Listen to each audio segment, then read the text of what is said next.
Hello, everyone, and welcome to the Sustainable Finance Podcast, brought to you by Ceres. I'm Paul Ellis, your host for these programs about developments in this fast-growing industry. Institutional investors from around the world joined Ceres last August in launching the Valuing Water Finance Initiative, a new effort to engage 72 companies with a high water footprint to value and act on water as a financial risk and drive the necessary large-scale change to better protect water systems. Kirsten James, Senior Program Director of Water at Ceres, is my guest for this episode of the Sustainable Finance Podcast. James joins us to discuss this investor-led initiative aimed at moving companies to respond to the global water crisis.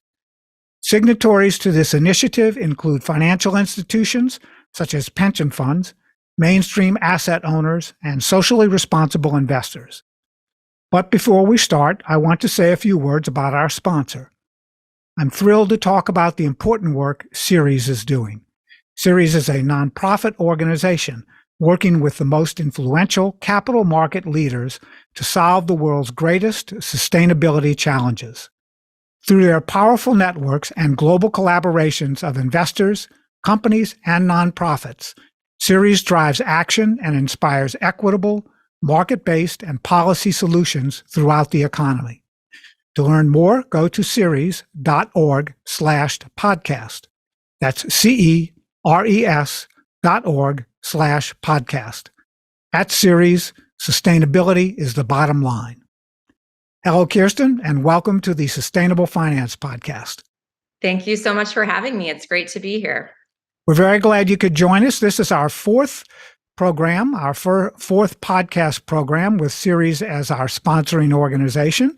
And we're very happy to be talking about water, my favorite subject of all sustainability subjects. It's my footer on my email address. So, Kirsten. Great to hear. Yes, I've been tracking it for over 20 years. So you can help us, though, by telling us why should the private sector and financial institutions be concerned about water? Well, to put it very simply, there is no business that can survive without water. So right now, every industry across the globe is experiencing firsthand the impacts of the growing water crisis, which of course is then compounded by the climate crisis. So, just to illustrate this a little bit, farmers in California, where I am based, are fallowing thousands of acres of fruit and nut trees because there aren't sufficient water supplies. Then turning to Asia, we're seeing droughts that are leading to global chip shortages. And from Malaysia to Germany, we're seeing flash floods that are halting auto plant production. And then on top of all of this, the competition that's being created between industry for water resources and with competition among agricultural suppliers and communities, we're really seeing that the humanitarian crisis is really accelerating as well. So, the data points around this are really staggering. Scientists are predicting that by 2030, global water demand will exceed supply by 56%. Wow. And then, it's incredible. And then, the humanity crisis is also pretty staggering, despite the UN calling for, water and sanitation and declaring that that is a human right. We're seeing that over 2.1 billion people don't have access to safe drinking water. So pretty mind-blowing statistics. As these examples really illustrate, there are deep financial and business implications to this ongoing crisis. In fact, a few years back, Ceres conducted an analysis that found more than 50% of the companies listed on the S&P 500 and other prominent indices are exposed to medium or high water risks. And it goes beyond just, what you think of with, agriculture and the water implications there, but we're seeing these risks really affecting a diverse group of sectors, including mining and utilities and technology, consumer staples and energy production. So it's really reaching, throughout industry. Earlier this year, just to really have this hit home, Ceres produced a few financial materiality briefs, and we found that the cost of addressing harmful water impacts in the apparel and packaged meat sectors could top 1.8 billion annually and lead to a change in company valuation of up to negative 47%. But despite all of these staggering statistics and the clear financial implications, many of the world's largest institutional investors are really unaware of the widespread existing and emerging impacts of corporate practices on fresh water and the systemic financial risk. So we as a society, as an economy, can't afford to ignore this any longer. No, I think you're absolutely right. It's long overdue with this type of focus, and I don't think that a lot of people understand because we are supposedly the water planet, right? Whereas really only about 3% of the Earth's water is fresh water. The rest of it is all ocean and salt water and et cetera. And that is in itself a staggering statement to make at the global scale. So I'm really excited about the work that Ceres is doing in this area, bringing attention to it, and especially bringing focus to the way corporations are involved in this process as day-to-day business metrics that they need to take really good care of. Now, what has been Ceres' work effort related to water, and how did it lead to the Valuing Water Finance Initiative, which, by the way, whatever materials you can supply us with to attach to this podcast program, we want to make available to our listeners? Yeah, absolutely. Well, a lot of the listeners probably are familiar with some of Ceres' work on climate, but Ceres has actually worked with the private sector and mobilizing action around the global water crisis for over a decade. So about 7 years ago, actually, we formed a working group that we called the Investor Water Hub, and this grew to about 150 investors. And within this group, we were focused on increasing water risk integration into investment decision-making and really developing resources such as one called our Investor Water Toolkit to help investors really understand water risk within their portfolios and then importantly act on that understanding and that risk. And so you can find that resource on our website, and we hope listeners will take a look at that. But this work and the momentum of investor engagement initiatives like Climate Action 100 Plus, for example, really helped set the stage for the Valuing Water Finance Initiative, because we recognize that the water crisis is really playing out at a dizzying pace and recognize that we all need to raise our ambition. So with that recognition, we took things to the next step, and we really surveyed different investors on where there was still a need for additional research and tools before we could really launch an effective engagement around water. And so we took the time, we developed some of that foundational thought leadership to really further flesh out the business and scientific case for action. So again, another resource that hopefully your listeners will take a look at is our global assessment of private sector impacts on water. And this is a deep dive into how certain industries are threatening our water resources and how climate change really acts as a threat multiplier. So then with all of these foundational pieces in hand, Ceres was then able to launch the Valuing Water Finance Initiative in partnership with the government of the Netherlands, with 64 investor signatories in our founding group of signatories and representing 9.8 trillion in assets under management. And this group continues to grow in strength. And so, really this is an innovative effort to move water to the forefront of corporate risk management. And investor signatories will lead the effort, engaging with 72 companies that have a high water footprint and really working with them to ensure they're appropriately valuing and then acting on water as a financial risk.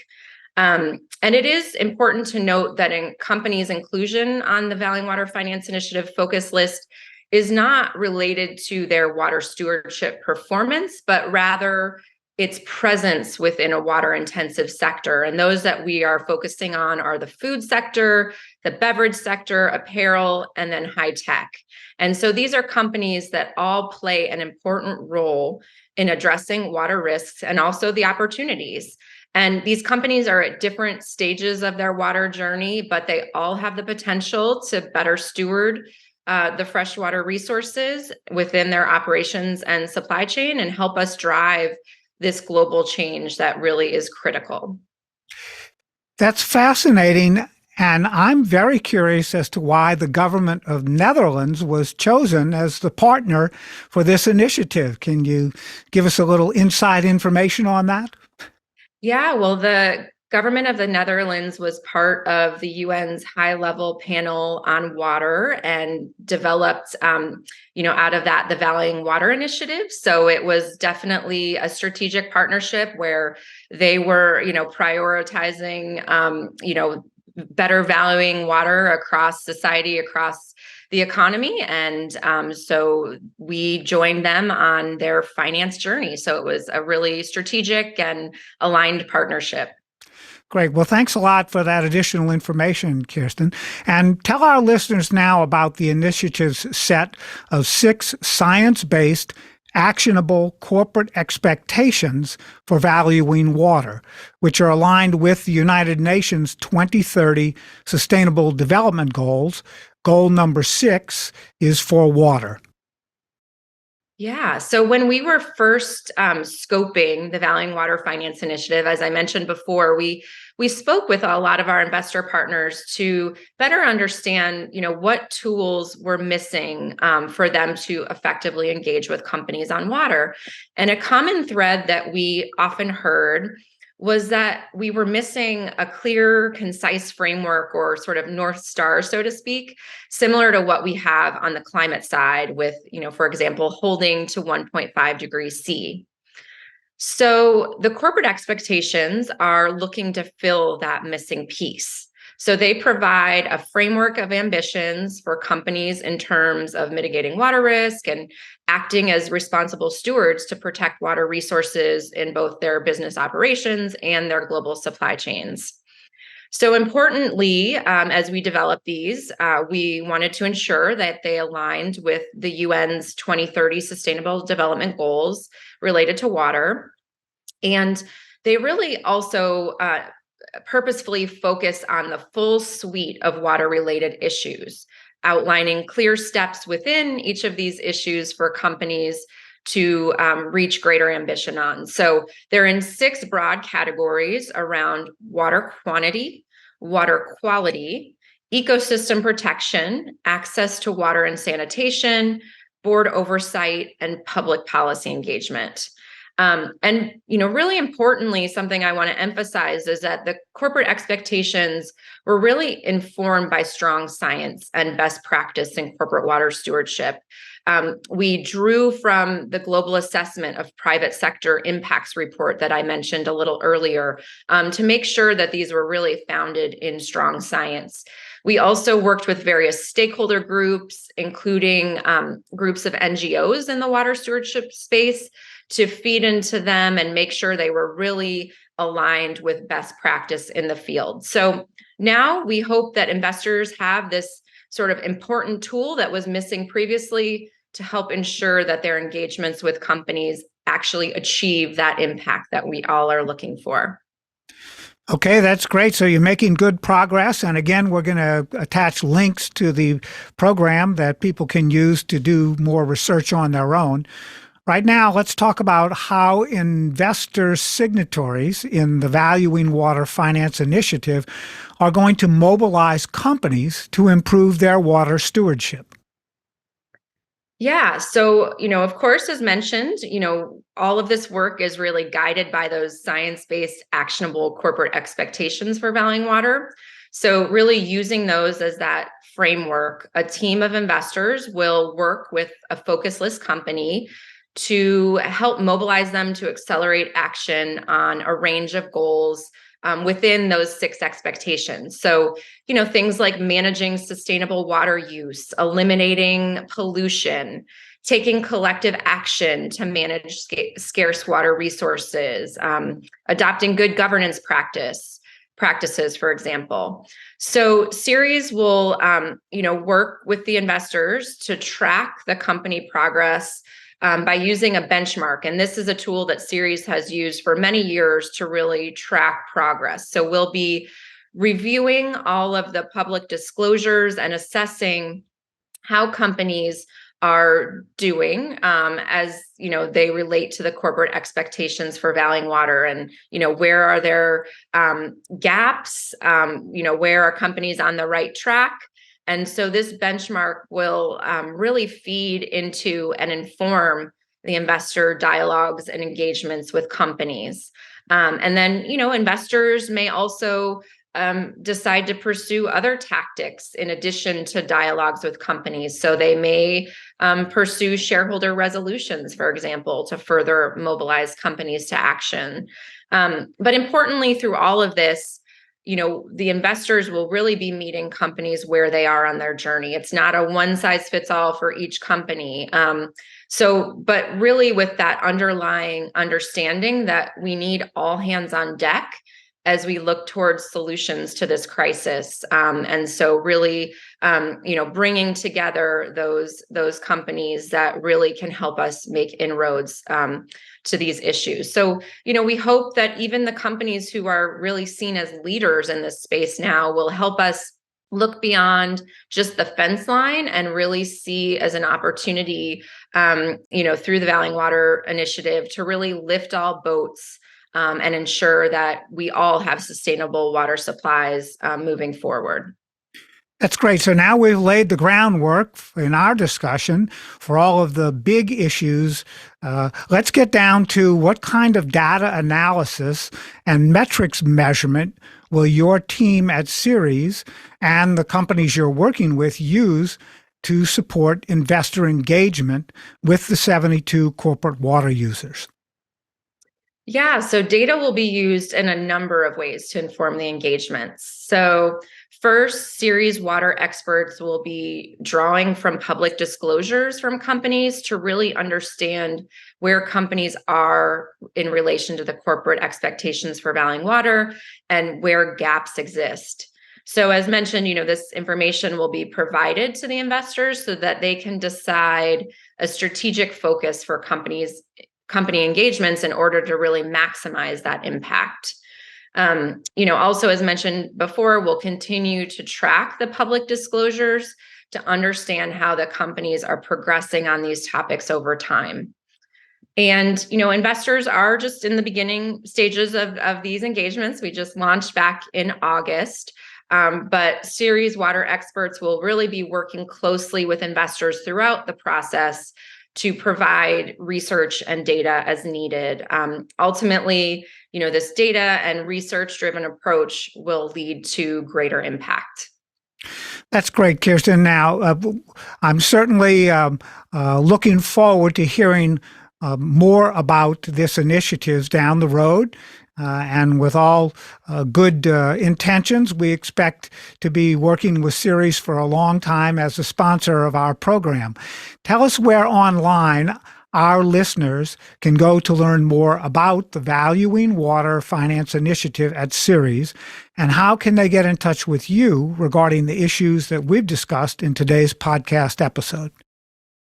Yeah, well, listeners can visit our website at ceres.org/water to find more about the Valuing Water Finance Initiative and also the different tools and reports that I mentioned. Or listeners can feel free to reach out to me and my colleagues via email at info@ceres.org. Okay. Well, thanks again to Kirsten James, Senior Program Director of Water at Ceres, and to our sponsor, the Ceres Accelerator for Sustainable Capital Markets.